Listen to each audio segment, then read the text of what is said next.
పశువు కదా ముళ్ళు కట్టితో పొడిచినట్టు నన్ను నేను గుర్తు చేసుకుంటా, ఆ మాటను గుర్తు చేసుకొని కాదు కాదు ఇక ఈ జన్మను వృధా చేసుకోవద్దు అని చెప్పి మళ్ళీ నన్ను నేను పునః సమీక్షించుకొని మళ్ళీ క్రమశిక్షణలో పెట్టుకునే ప్రయత్నం చేస్తున్నా.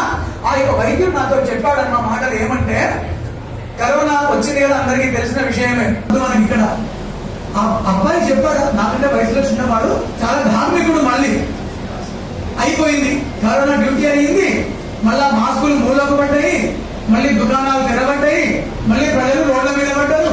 అంటే బాగా అంటే పూణేలో పనిచేస్తాడు అబ్బాయి, పూణేలో ఆసుపత్రిలో. నా దగ్గరికి వచ్చాడు అబ్బాయి, హైదరాబాద్ మా ఇంటికి వచ్చాడు.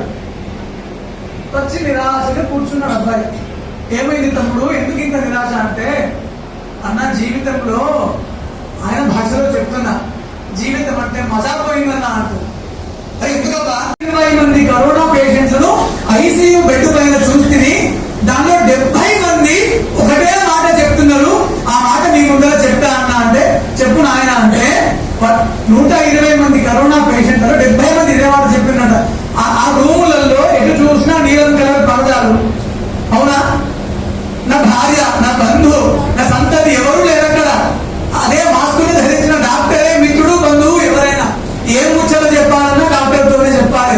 పాపం వాళ్ళందరూ వీళ్ళతో మాట్లాడుతున్నారట. 120 మందిలో 70 మంది ఒకటే మాట చెప్పిండట, డాక్టర్ సాబ్ మేము మంచిగా ఉన్నప్పుడు, బ్రతికి ఉన్నప్పుడు ఎదుటి వాళ్ళలో తప్పులు కనిపించినాయి, ఇప్పుడు మేము పోతున్నాము అని తెలిస్తే మాలో తప్పులు మాకు కనిపిస్తున్నాయి. ఇది ఎక్కడ విడ్డూరము జన్మది. డాక్టర్ సాబ్ అంటున్నారట, 120 మందిలో 70 మందికి ఏ సమాధానం అట, బతికి ఉన్నప్పుడు ఎదుటి వాళ్ళలో తప్పులు కనిపిస్తున్నాయి, ఇక మేము వెళ్ళిపోతున్నాం అన్న సందర్భము ఖరారు కాగానే మాలో తప్పులు కనిపిస్తున్నాయి, ఇప్పుడు మాలో తప్పులు కనిపించిన ప్రయోజనం లేదు, తప్పులను సవరించుకునే అవకాశం లేదు. ఈ సోయి ఏదో, ఈ విజ్ఞత ఏదో మేము మంచిగున్నప్పుడు వస్తే బాగుంటుండే డాక్టర్ సాబ్ అని 70 మంది ఇదే మాట చెప్పిందట. అందుకేనమ్మా మనం అందరం బాగున్నాం కదా, ఎదుటి వాళ్ళలో తప్పులు కాకుండా మనమే పొరపాటును సవరించుకునే ప్రయత్నము చేద్దాము. చెయ్యాలంటే మళ్ళీ వేద జీవనమే మార్గము, మళ్ళీ ధార్మిక జీవనమే మనకు చుక్క అని. ఇది మొదటి మాట చెప్పాడు. రెండవ మాట అంటున్నాడు, చాలా మంది ఆసుపత్రికి వచ్చిన వాళ్ళందరూ సంపన్నులే. ఒక సంపన్నుడు అంటున్నాడు దానిలో, డాక్టర్ జీ హమారే పాస్ హర్ కుచ్ హై, నా దగ్గర అన్ని ఉన్నాయి, 3-4 బెంజులలో ఇంకేమో ఉన్నాయి, ఆస్తులు, పిల్లలు, భార్య, సంతతి, సంతానము, ముడిమన్నులు, ఊరవతల జాగలు, ఊరు మధ్యలో భవంతులు, ఉంగరాలు, బొంగరాలు అన్ని ఉన్నాయి నా దగ్గర. కానీ పోతున్నా అని తెలిసింది కదా, కానీ ఎందుకో మాత్రము ఏదో స్పృశించలేకపోయింది జీవితంలో, ఏదో పొందలేకపోయింది జీవితంలో, అదేంటో మాత్రం నాకు తెలియట్లేదు డాక్టర్ సాబ్. ఒకవేళ నిజంగానే కనుక ఈ వస్తు భారములే, ఈ విలాస వస్తు భారములే నిజమైన ఆనందం అయితే మరి నేను ఈరోజు ఆనందంగా కనుగొంటాను. నా దగ్గర లేనిది లేదు.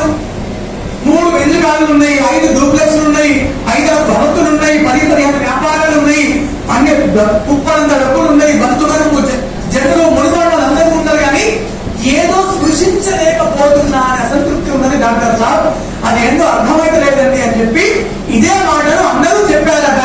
అందరూ చెప్పుకుంటూ ఈ డాక్టర్ గారు మధ్యాహ్నం అన్నం తిని మళ్ళీ ఐసీయూ వచ్చేసరికి ఆ మంచం మీద ఆ ప్రశ్న ఇంకోటి వచ్చి కూర్చున్నారు. వాళ్ళు కోల్పోయింది ఏంటో తెలుసా, వాళ్ళు ఏ దాన్ని పొందలేకపోయి మేము నిరాశలో పోతున్నామన్నారో తెలుసా, అదే ధార్మికత, అదే ఆధ్యాత్మికత, అదే ఆది దైవికత. వాళ్ళన్నీ తెలుసుకున్నారు, కానీ వాళ్ళ లోపల ఉన్న అసలు దైవాన్ని స్పృశించలేకపోయారు. వారి ఆత్మను వాళ్ళు తెలుసుకోలేకపోయారు. ఆత్మను తెలుసుకోవడం ఎన్ని తెలుసుకున్నా నిరుత్సాహమే. ఆత్మ వస్తువును సాయాలి. నేను కూడా విద్యలు వెళ్ళని చెప్పి వెంటబడుతున్నా.